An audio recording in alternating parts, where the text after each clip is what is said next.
আমার এক কাহিনী মনে উঠছে। আমি এক পাইলটকে চিনি। তো আমি কথায় কথায় ওকে জিজ্ঞেস করছিলাম যে তুমি পাইলট, এত বড় শিক্ষিত, তুমি ডাবল টেকার চালাও, বড় বড় ফ্লাইট চালাও, দূর দূর যাও, তুমি এরকম হলে কি করে? আমাকে বলতেছে মৌলানা मैंने अल्लाह को करीब से देख के हुआ, আমি আল্লাহকে কাছের থেকে দেখা তারপরে এরকম হয়েছে। আমি বললাম যে তুমি আল্লাহকে কাছের থেকে দেখলাম? মানে আমি ফ্লাই করে যেতেছিলাম হেথ্রো এয়ারপোর্টে লন্ডনে। যখন আমি ইংল্যান্ডের সীমানায় ঢুকে গেছি, হেথ্রোতে আমি ল্যান্ডিং করব, সীমানায় যখন ঢুকে গেছি, তো আমি বটনে পুশ করে চেকিং করে, এর আগে চেক করে যে সবকিছু ওকে আছে কিনা। তো আমি বটন চেক করতে যাই, দেখি আমার চাক্কা নামবে না, কিন্তু আমার কাছে ফুয়েলও নাই যে আমি ফেরত যাব, কারণ আমি 9 ঘন্টা ফ্লাই করে আসছি, 18 ঘন্টার ফুয়েল আমার কাছে নাই। আমাকে হয়তো ক্রাশ করাইতে হবে, নাইলে নামতে হবে যে কোনো ভাবে।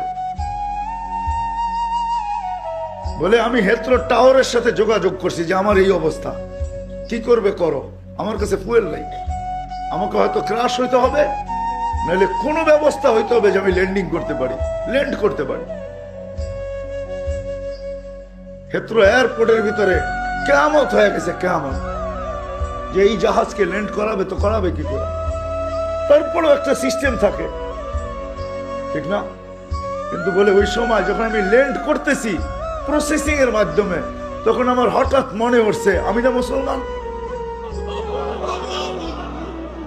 তখন আমার মনে উঠছে আমার আল্লাহ না সব পারে। বলে আমি চিৎকার দিছি ককপিটের ভিতরে, আমার আল্লাহ সব পারে বলে বটনে চাপ দিছি, গড়গড়ে আমার চাক্কা নেমে গেছে। আমি স্বাভাবিকভাবে ল্যান্ডিং করছি।